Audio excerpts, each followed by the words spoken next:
ముద్రగడ గారి అమ్మాయి శ్రీమతి కాంతి గారు, వారి అల్లుడు శ్రీ చందు గారు నాకు ఒకటే చెప్పారు ఈ రోజున. నాకు నిజంగా అమ్మ, నేను మీ ఇంత తుని ప్రత్యేకించి అల్లూరి సీతారామరాజు పాదాల సాక్షిగా చెప్తున్నా, నాకు వారికి ఒక కుమార్తె ఉన్నందని కూడా అసలు విషయం నాకు తెలియదు. కాంతి గారు ఉన్నారని నాకు విషయం కూడా తెలియదు. నాకు నేను మనస్ఫూర్తిగా చెప్తున్నాను, నాన్నగారిని ఒక మాట అనాలని కానీ ఆయన వైసీపీకి వెళ్ళినా నాకేం ఇబ్బంది లేదు, గౌరవిస్తాను పెద్దల్ని.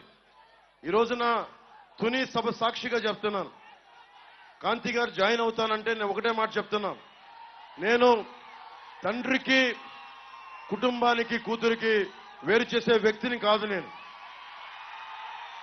నేను మీ నాన్నగారికి, నాకు ఎందుకంటే ఒక తండ్రి బాధ నేను అర్థం చేసుకోగలను, అలాగే తల్లి ఒక కూతురు బాధ్యత నేను అర్థం చేసుకోగలను.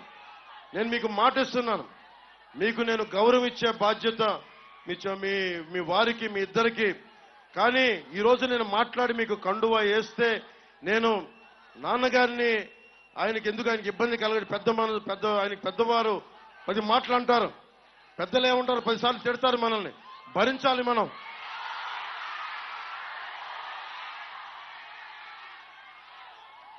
భవిష్యత్తులో నేను మీకు ఈరోజు మాటిస్తే, ఇంత పెద్ద మనసుతోటి కాంతి గారు ఇచ్చారు, ఆవిడ నా సోదరి, మా ఆడపడుచు. నేను మిమ్మల్ని ఎన్నికలకి వాడుకున్నాడు పవన్ కళ్యాణ్ జనసేన అన్నది కాకుండా, నేను మీ నాన్నగారి దగ్గరికి మీరు నన్ను మీ ఇంటికి తీసుకెళ్ళండి, మీతో పాటు అప్పుడు నేను మీ ఇంటికి వస్తాను. నేను మిమ్మల్ని తీసుకెళ్ళి, ఎందుకంటే మన ఎన్ని గొడవలున్నా మనం వచ్చి కూర్చొని ఆయనతో మనం విభేదించవచ్చు, అభిప్రాయ భేదాలు ఉండొచ్చు, పాలసీ పరంగా విభేదాలు ఉండొచ్చు, కానీ వేరే పార్టీలో ఉండొచ్చు. కానీ నేను ఇచ్చే గౌరవం అందరికీ, పెద్దలందరికీ ఇచ్చే గౌరవం. మనం కలిసి ప్రయాణిస్తున్నాం, కలిసి ఉండాలి, విడిపోకూడదని కోరుకుంటున్నాం. నేను సగటు రాజకీయ నాయకుడిని కాదు, నేను మీ ఇంటి వాడిని, మీ కుటుంబ సభ్యుడిని, మీ సోదరుల్లో ఒకరిని, మీ అన్నదమ్ముల్లో ఒకరిని, సాటి మనిషిని, మానవ హక్కుల్ని కాపాడుకోవాలనుకునేవాడిని. నేను ముఖ్యంగా సోదరి కాంతి గారికి, వారి శ్రీవారు చందు గారికి కూడా ప్రత్యేకించి నేను మాటిస్తున్నాను, మిమ్మల్ని అందరి కుటుంబ సభ్యులతోటి మిమ్మల్ని తీసుకెళ్లి అప్పుడు నేను జనసేనలో మిమ్మల్ని సంపూర్ణంగా ఆహ్వానిస్తాను. ఈ రోజున జనసేనలో ఉన్నారు, కానీ మిమ్మల్ని చెయ్యపట్టి సగర్వంగా తీసుకెళ్లి నేను నాన్నగారి దగ్గర తీసుకెళ్లి మరి మీరు తీసుకెళ్ళండి, ఆయనకి చెప్పి మిమ్మల్ని తీసుకొస్తానని మనస్ఫూర్తిగా. ఇక్కడ మీరు బాగుండాలి, తల్లిదండ్రులు దీవెన ఉండాలి ఎవరికైనా. నాకు ఇట్రమ్మా, మీరు ఇట్రమ్మా,